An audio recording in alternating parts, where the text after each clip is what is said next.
राज्यसभेच्या निवडणुकीच्या पार्श्वभूमीवर महायुतीकडून शिवसेना आणि भाजपने आपल्या उमेदवारांची नावे जाहीर केली आहेत। महाराष्ट्रातून राज्यसभेवर 7 जण जाणार आहेत। यामध्ये शिवसेनेकडून प्राध्यापक ज्योती वाघमारे यांना राज्यसभेची संधी देण्यात आली आहे। शिवसेनेच्या आक्रमक आणि प्रभावी वक्त्या म्हणून ओळख असलेल्या ज्योती वाघमारे यांच्या राज्यसभेवरील निवडीमुळे शिंदे गटात आनंदाचे वातावरण निर्माण झाले असून विविध स्तरातून त्यांचे अभिनंदन केले जात आहे।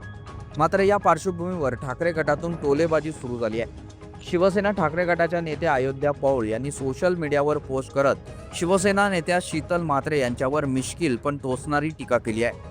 अयोध्या पौळ यांनी आपल्या पोस्टमध्ये शीतल म्हात्रे यांचा उल्लेख करत लिहिला आहे की अरे रे, फार वाईट वाटतं ग शीतलूताई तुझ्याबद्दल।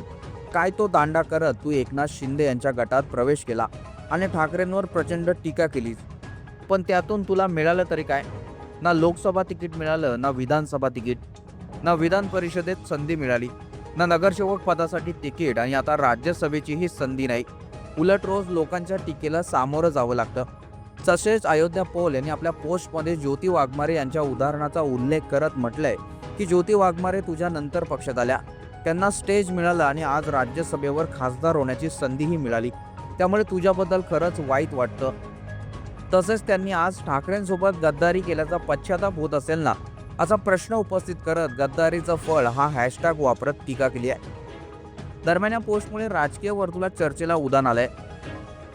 अयोध्या पौल यांनी केलेल्या या टीकेला शिवसेना नेत्या शीतल म्हात्रे काय प्रत्युत्तर देणार का, याकडे आता सर्वांचे लक्ष लागलंय।